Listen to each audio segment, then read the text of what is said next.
From the local station, News 4 Jax starts now. A controversial day 3 of the Michael Dunn retrial ends in the dismissal of one of the jurors.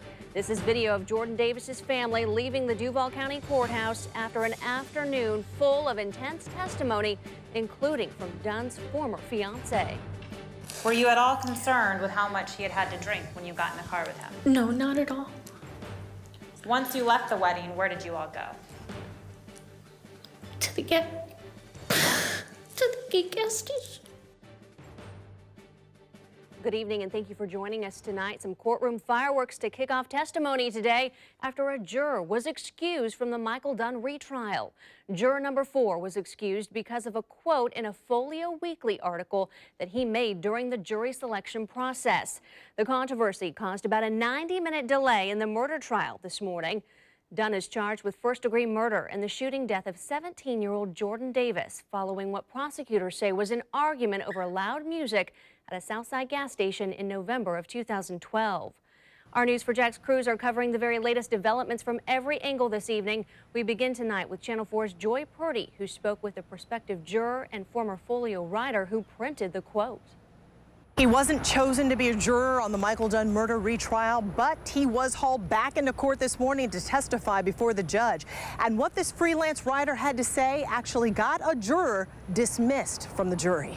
For 3 days, a local freelance writer was among the hundreds who went through the screening process. But Richard David Smith III wound up not being chosen as a juror for the Michael Dunn murder retrial. That's why he says he was surprised to get a knock on his door from a Jacksonville police officer who escorted him to the trial Saturday morning. Smith says Judge Russell Healy asked him to explain what Smith told a local newspaper about his experience during the jury screening process. Smith and others were led through a hallway before being questioned further about the case. Smith says that's when a man he describes as weighing about 400 pounds, also being screened, joked out loud about the state attorney prosecuting the Dunn retrial, saying, quote, "She couldn't prove to a court that I'm fat." That man was ultimately selected to be juror number 4. But after Judge Healy heard Smith's story, juror number 4 was dismissed. It probably made his day because he was, he was saying, this was on record to everybody that he was concerned about missing the football games this Saturday. So, he probably owes me a beer, at this point. We asked Smith why he didn't tell anyone about juror number 4's joke sooner. Smith says others, including law enforcement, heard the remark, and Smith figured one of them would have said something if they thought the joke was that serious. Smith also said everyone had opinions about this trial, and the judge was aware of that. Hear more of what Smith had to say tonight on the 10 o'clock news. Joy Purdy, Channel 4, the local station.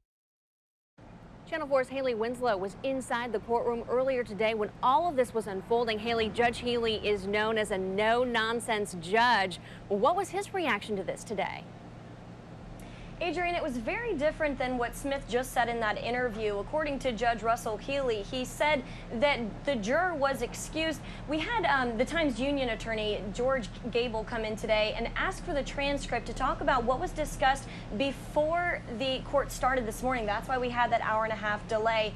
Judge Healy said he would work on getting that transcript, but he said that juror number 4's behavior towards being excused was very different. He said juror number 4 was very apologetic. He was very concerned about this disrupting the proceedings of court and how this would affect the trial. He said he honestly couldn't remember if he said or didn't say what was in that Folio Weekly article, and he was also very concerned about his safety, asking a police officer to escort him to his car and to his house to make sure he wasn't being followed. Now, the state called 7 witnesses today, a total of 25 witnesses over the last 3 days. The biggest testimony came from Rhonda Rower, Michael Dunn's former fiance. I want to bring in Channel 4's Vic Michelucci now. He's been following the trial very closely. And Vic, once again, Rower was very emotional on the stand, could barely even form words at the beginning. Absolutely. She was in shambles at times. Some called her an emotional wreck. She was crying. She had giant tears rolling down her cheeks. And she was very upset by what happened. She cried the last time that she testified back in February for Michael Dunn's first trial. It's important to note, Haley, that she is no longer dating Michael Dunn. They are no longer engaged. And a lot of her testimony today actually contradicted what Michael Dunn is saying happened that night. I heard a pop, pop, pop. Michael Dunn's former fiancee, Rhonda Rower, was emotional the whole time as she recounted what happened at this gate gas station nearly 2 years ago. She and Dunn were leaving his son's wedding and stopped for wine and chips. Oh my God, somebody's shooting. Somebody is shooting out of their car. Rower says she saw Dunn outside, sitting in his car. Michael said, get in the car. And did you listen to him? No. What happened next? He said more urgently, get in the car. And at that point, I got in the car.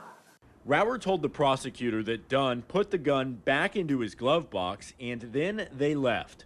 once inside the hotel, what did you do? I changed my clothes. While you were changing your clothes, what was the defendant doing?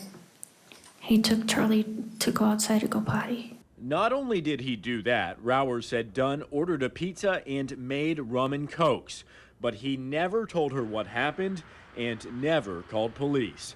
The next morning, she woke up and saw what happened on the local news. And at that point in time, did you in fact learn that a teenager had been killed at the Gate gas station? Yes, I did. Dunn's defense attorney cross-examined the grief-stricken woman, pointing out that it was a traumatic experience and that Michael Dunn was visibly shaken from what happened. Besides Rower, several other witnesses testified today, including one of the deputies who arrested Dunn at his neighbor's condo in Central Florida, crime scene technicians, and the case's lead homicide detective, whom the defense implied didn't do a thorough investigation into Jordan Davis or the three other teens in the SUV. And would it be fair to say, sir, that, and again, we're just dealing with the Gate gas station right now, would it be fair to say that, to your knowledge, the crime scene detectives did not evaluate any of the dumpsters or bushes or things of that nature around the area of the Gate gas station itself? I don't believe they did, no, ma'am. So the defense team was really trying to point out that the JSO detectives did not go back to the scene until 4 days later to check that adjacent parking lot and look for things like a gun or something that may have looked like a weapon. She was really trying to imply that there was a botched police investigation, and she's really, Haley, trying to sow that seed of reasonable doubt. That's right. And you know, it was interesting. I was watching Rower and Dunn the whole time when she was on the stand, and Michael Dunn was looking at her the whole time, but whenever there was any kind of sidebar, she kind of kept her head down, and then at one point she looked up at him, and they kind of locked eyes. It was For a really brief moment. It was a sad moment.